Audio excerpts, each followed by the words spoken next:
Traffic Sergeant Lloyd. Come on. Okay.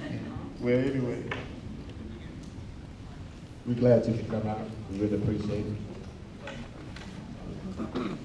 Good morning. Good morning. I am Officer Russell Lloyd, and I work out of the Southern office off of Figueroa. And I'm here today. My supervisor was supposed to be here, but there was some situations that she had to deal with. So I came to bring you guys some flyers with some very important numbers that will serve this community, and also a pamphlet that has a lot of restrictions and signs and what they mean and how you can read them to help you to be able to park on your streets. Because I know a lot of people have a lot of frustrations because there are a lot of signs, and half the time you're getting a ticket because you don't know how to read the signs. We always tell you to read the signs from top to bottom. And the red and white is always the sign that you want to pay attention to because that tells you what not to do. And then the green, will fit in between the reds. So these are very important signs. I know since I've been in this area, which has been for 2 years, I was first in the Hollywood area where I serviced that area for 6 years, and now I've been out here for 2 years. A lot of the complaints that we have in the southern area are abandons. There's a lot of people that have multiple vehicles and they choose to park them on the streets for multiple days. A vehicle cannot stay on the city street for more than 3 days without moving. A lot of people don't know that that is a law. And if the vehicle is there, you're free to contact the 1-800-ABANDON number. That number would also be on here, and they would get pertinent information from you as far as the color of the vehicle, the make, where it's located, and once that paperwork is processed, they'll send someone out. We'll mark the vehicle. After 3 days, we can return. If it's still there, it has not moved, we can issue a citation and give them 24 hours. On the ticket, it will indicate you have 24 hours to move the vehicle or you will be towed. If the vehicle is not moved within that 24 hours, then we will be able to impound the vehicle. But it is a process, and a lot of people get impatient because it is a drawn-out process at times. But, there are a lot of vehicles that are in violation in the city, so bear with us, we are working on them. We also have a lot of radio calls. This is a very service-driven area, so we try to adhere to all of them. We try to get there as quickly and safely as possible. So, if you have any questions? Yeah, I have one. Okay. Then, the question I have is they have a 3 days and they just come and move it to the other side. How far do they have to move? That's big. Before, there used to be a thing where we used to keep track of the mileage, and they would have to move within a mile. Well, a lot of vehicles now are digital, so there's no way that we can adhere to that anymore. So all we can do is if it's been moved across the street, then they adhere to what we asked, and they moved it. And if they leave it there for 3 days, then Move it back. they move it back. Exactly. They know how to get away with it now. Not, they move them out. We won't know that. I'll tell you that. You can tell us that, but because there's no way of finding out. I mean, if you moved it across the street, how do we know you didn't take it around the street to the corner store or anywhere and then come back there? We have no way of knowing that anymore. So we can record. But we can't use that. We can't use that. We can just go off of our markings, sir.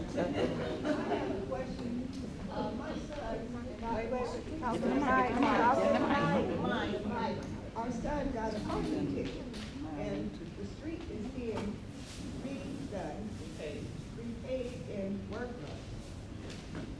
It's no parking on Monday. Street sweeper has not been down there for 2 months. But of all the days, he had to hurry up, come in, and he got a parking ticket. And I was wondering how he could have it going. And the pamphlet that is on the piano, on the inside, it indicates on how to go ahead and contest the citation. Unless there was some type of, if they didn't cancel the street cleaning for that area, then there was no way for the officer to know that there was nothing that they can do. They can't turn around because of 50. Because of it being closed off because of the paving. That was an officer's discretion, I don't know, I wasn't, it wasn't me.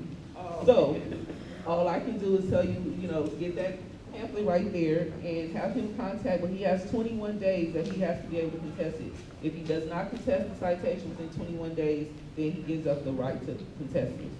So he's just now riding out. Well, if he got the ticket Monday, you said? No, it's been 3 weeks. So he, well, he can still contact, there's a phone number on there. There's a phone number as well as an email address. And he can email and contact them so he can get the ticket, to let them know that he's working on getting the ticket contest. Okay, thank you. You're welcome. A question, the big 18-wheelers that come in the neighborhood and park on the street, tap the trees.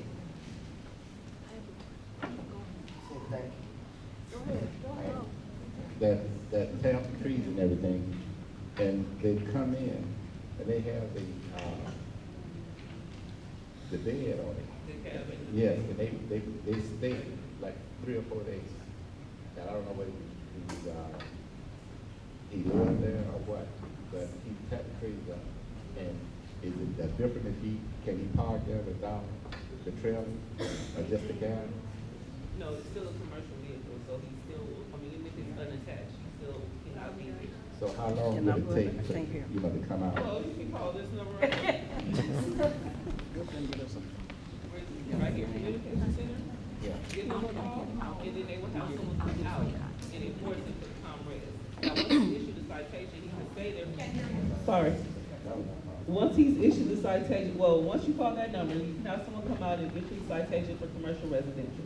Once they're issued a ticket for that, they have up to 24 hours on that ticket. So if he chooses to stay there once he's been cited, then there's really nothing else we can do at that point. We don't impound for the commercial res. Okay, the bobtails, how long can they park on the residential street? Like they have? Like the U-Haul trucks? 18-wheelers. The U-Haul trucks, a lot of people purchase those, and so there's no type of decals or anything on there, so then it no longer meets the commercial residential. So we can only come out and enforce that for the 72 hours and mark it on. Thank you. Well, Any more questions? yeah. What about boats? The same with the boats and trailers. If they're parked on the city street, then we only enforce them for the 72 hours as well. Correct. Correct.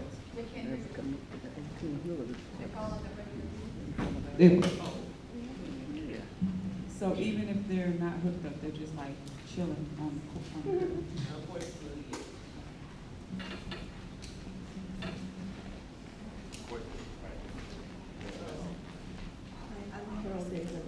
So on Slauson, I realize some of it's county and some of it's city, so we're just talking from the Yellow House east of the city. There's signs that say no parking, 4 to 7, there's 2 different areas, but we have to enforce those. And they don't get tickets, they line up there, we're not talking about one car, we're talking about solid cars. What's the step about that? Either take down the Slauson, between Dean and and it's, I know most of that stuff. The Yellow House is the other side. Either take down the sign or enforce it. At any point, if there's vehicles that are in it's the no stopping zone that you're referring to. Yeah, it's and you have the no stopping from 7 to 9 and then from 4 to 7 or 4 to 6. So at any point, if there's any vehicles that are in that area, you can contact the communication center because it's only, on my shift, it's only about 8 of us. So we're handling all of Los Angeles at that point. Every day they're there, every day. Well, I understand. I gave them What calls. I'm saying is because between 3:30 and 6, there's only 8 officers handling from Harbor, everything in San Pedro and Harbor, all the way to Olympic. Everything from Alameda and everything west. So, I mean, our sources are very, our resources are very slim. So we're handling radio calls at that time. We're working on handling the peak hours and major intersections. You have Figueroa, you have Crenshaw, you have Vernon, you have Hoover. I mean, we're trying to handle as much as we can with the limited resources that we do have. So we're trying to work that out, but at any point, if there is something, because once you contact the communication center, once the radio call comes out, someone has to go over there and adhere to that at that point. So if we're over handling, peak hour on this point, if this comes out, then we have to get over there because service calls are a priority as well. And there's a phone number in here for that? That, on that flyer, there's also a flyer over there. The communication center number is on the flyer. Okay. It should be on here, but it's on the flyer. Then you can also access it through the website. You know, my, Hold on, sorry. but my question is,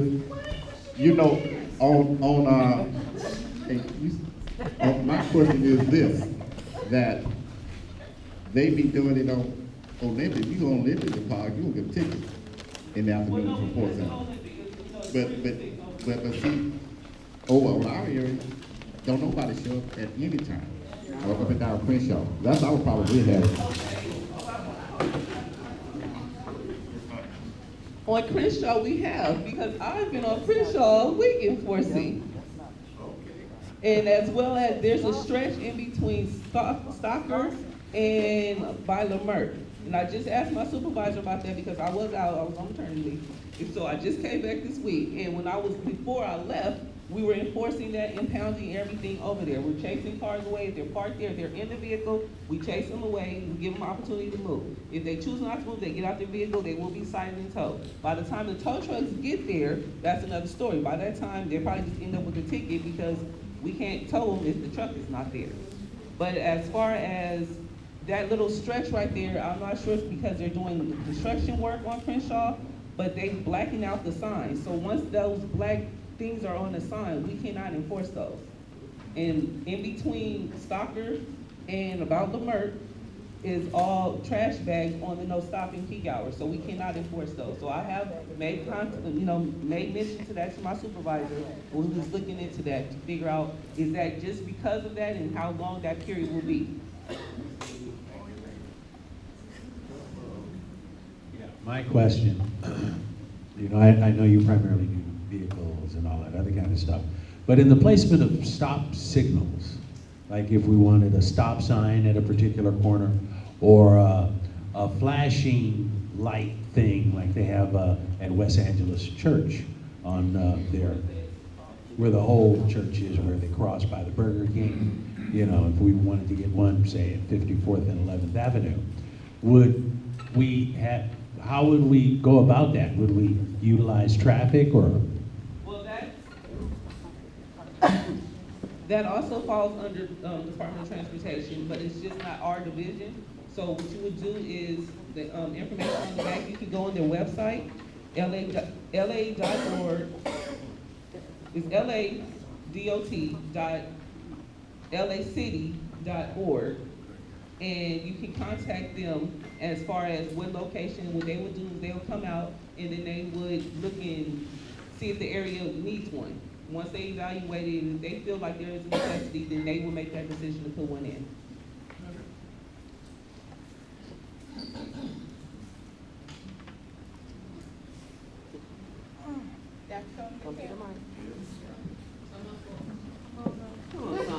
I'm sorry.